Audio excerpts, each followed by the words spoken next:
90-এ 3 জোটের রূপরেখা হয়েছিল, ভালো ভালো কথা বলছে, লিখে দেন, সবাই মাইনে নিয়েছে।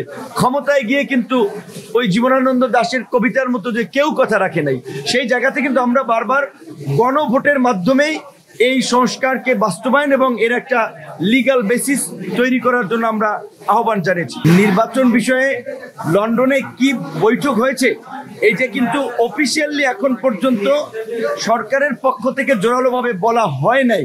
প্রথম বিষয়টি হচ্ছে যে সংবিধানের 70 নম্বর অনুচ্ছেদের ক্ষেত্রে বিভিন্ন রাজনৈতিক দলগুলো 4টি বিষয়ে যে প্রার্থীরা যেন নিজ দলের বিরুদ্ধে ভোট দিতে পারে না, তার মধ্যে 2টো বিষয় ঐক্যমত পোষণ করেছে।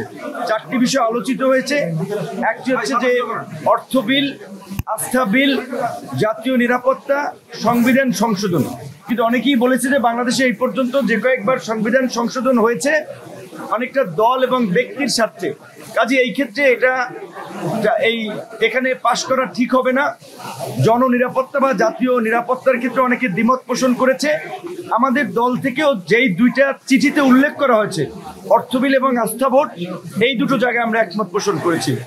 2 নম্বরে জাতীয় সংসদে যে 50টি স্থায়ী কমিটি, সংসদীয় কমিটি থাকে, সেই কমিটিগুলোতে আনুপাতিক হারে 50% বিরোধী দলের প্রতিনিধিত্ব দেওয়ার কথা হয়েছে 4টি গুরুত্বপূর্ণ কমিটি সহ। সেটি তো সব রাজনৈতিক দলই মোটামুটি একমত পোষণ করেছে। 3 নম্বরে সংসদে নারীর আসন কিংবা নারীর প্রতিনিধিত্ব নিশ্চিত করার ক্ষেত্রে 100টি আসন সংরক্ষিত করার বিষয়ে সব রাজনৈতিক দলই কিন্তু একমত হয়েছে, আমরাও একমত। কিন্তু আমাদের মধ্যে আলোচনাটা হচ্ছে যে প্রক্রিয়া নিয়ে, প্রক্রিয়াটা কি হবে।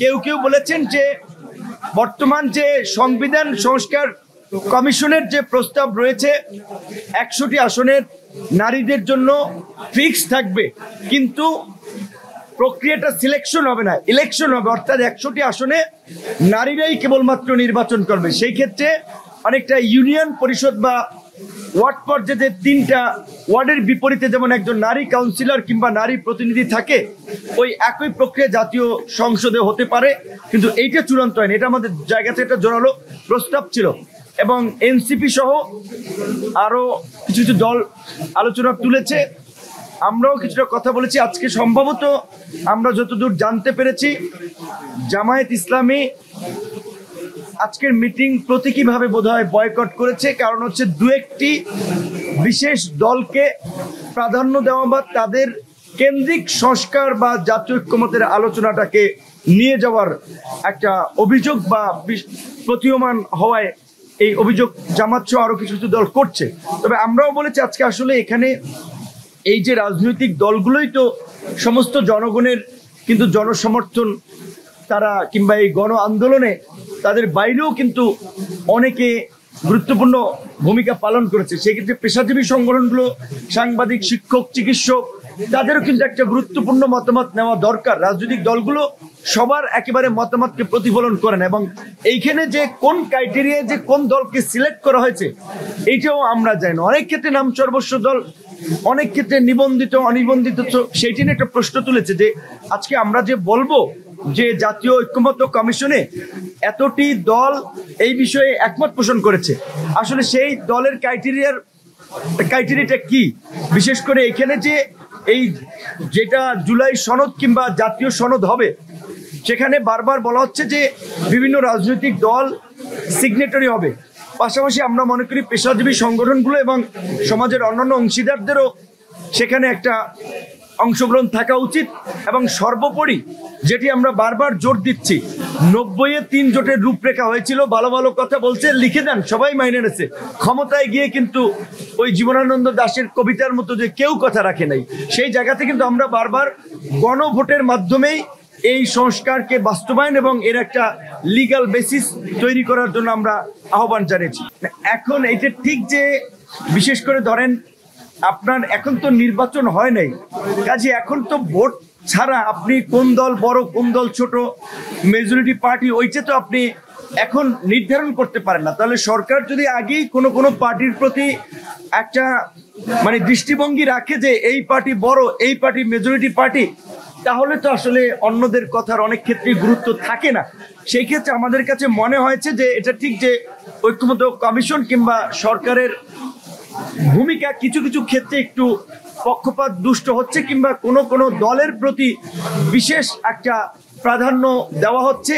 এইটা হলে আসলে তাহলে এই সংস্কার কিংবা এই সময়ের সার্বজনীন বিষয়টা আমার মনে হয় যে হারিয়ে যাবে। নির্বাচন বিষয়ে লন্ডনে কি বৈঠক হয়েছে এইটা কিন্তু অফিসিয়ালি এখন পর্যন্ত সরকারের পক্ষ থেকে জোরালোভাবে বলা হয় নাই। এইখানে অন্য কিছু কিছু পক্ষ থেকে বলা হচ্ছে, এইটা বোধহয় আমার মনে হচ্ছে সঠিক আপনার তথ্য না। নির্বাচনের বিষয়ে রাজনৈতিক ঐক্যমতের ভিত্তিতেই সিদ্ধান্ত নিতে হবে এবং তার আগে অন্যান্য রাজনৈতিক দলেরও যে কনসার্নটা নির্বাচনের একটা পরিবেশ তৈরি করা, লেভেল প্লেইং একটা ফিল্ড তৈরি করা। আপনারা একটা ঘটনা তো মিডিয়াতে দেখেছেন, আমার এলাকায় যাইই কিন্তু যান নিয়ে কোনো মতে ফিরে আসার মতো পরিস্থিতি। কাজী এই পরিস্থিতিতে তো নির্বাচন আসলে পরিবেশ নিয়েও সবাই এখন ভাবছে কনসার্ন। এইটা হচ্ছে কি ধরেন আমরা যখন বক্তব্য দিই, যেমন গতকালকে 26 মিনিট বক্তব্য দিয়েছি, বক্তব্যের সময় বিভিন্ন কথা বিভিন্ন প্রেক্ষাপটে বলা হয়। তো আপনারা আমাদেরকে আন্দোলন সংগ্রামের মাধ্যমে চেনেন, দীর্ঘ 28 বছর পরে ডাকসু নির্বাচনে বিপি হয়েছি, এই জাতীয় রাজনীতি একটা অবস্থান পরিচিতি। আমরাই যদি এলাকায় গিয়ে জিম্মি হয়ে পড়ি, আমাদেরকে উদ্ধারে যদি পুলিশ সেনাবাহিনী লাগে এবং রাতভর এই যুদ্ধ করে ভোর রাতে উদ্ধার করে, তাহলে নির্বাচনের পরিবেশ বা রাজনীতির মাঠের পরিবেশ কতটুকু আছে সেটি নিয়ে তো অবশ্যই আমাদের একটা প্রশ্ন থাকবে। কিন্তু নির্বাচন কখন হবে, ভোট কখন হবে, সেটা রাজনৈতিক ঐক্যমতের ভিত্তিতে সিদ্ধান্ত হবে। আমার দলে একটা পজিশন থাকতে পারে, কিন্তু সামগ্রিকভাবে সবাই ঐক্যমতে না পৌঁছালে তো আমি বললেই তো ইলেকশন হবে কিংবা হবে না এরকম সিদ্ধান্তে সরকার পৌঁছাতে পারবে না। আমরা বলবো সরকারকে এবং রাজনৈতিক দলগুলোকেও কার্যত, আমরা তো ঠিক ঢাকা শহর থাকার সুবাদে গ্রামে তো আমরা প্রত্যেক মাসে যাই না, গ্রামে গিয়ে যতটুকু মনে হয়েছে কিংবা অন্যান্য সহকর্মীদের মাধ্যমে এলাকার খোঁজখবর নিয়ে যতটুকু জানতে পেরেছি, রাজনৈতিক যে পেশি শক্তি এবং আধিপত্য বিস্তারের যে সংস্কৃতি, সেইটা কিন্তু 5ই আগস্টের পরে বিন্দুমাত্র পরিবর্তন হয় নাই। কাজে এরকম একটা সিস্টেম বলবৎ রেখে কেমনে আপনারা লেভেল প্লেইং ফিল্ড তৈরি করবেন আর নির্বাচনের মাঠে পরিবেশ তৈরি করবেন? নির্বাচন ডিসেম্বরে হোক, ফেব্রুয়ারিতে হোক, এপ্রিলে হোক, তার আগে পরিবেশটা তৈরি করতে হবে। এবং এত বড় একটা লড়াই সংগ্রামের পরেও রাজনৈতিক দলের নেতাদের যদি চরিত্রের পরিবর্তন না হয়, তাহলে তাদের পরিণতিও কিন্তু ভবিষ্যতে আওয়ামী লীগের মতো হবে। সেই জায়গা থেকে আমরা চাই না বাংলাদেশ এই গণ অভ্যুত্থানের পরে আগামী নির্বাচন কেন্দ্রিক কোনো সংকটে পড়ুক। সরকারকে আমরা নির্বাচনের একটা পরিবেশ তৈরি করা, রাজনৈতিক দলকে রাজনৈতিক সংস্কৃতির পরিবর্তনে কাজ করার আমরা আহ্বান জানাবো।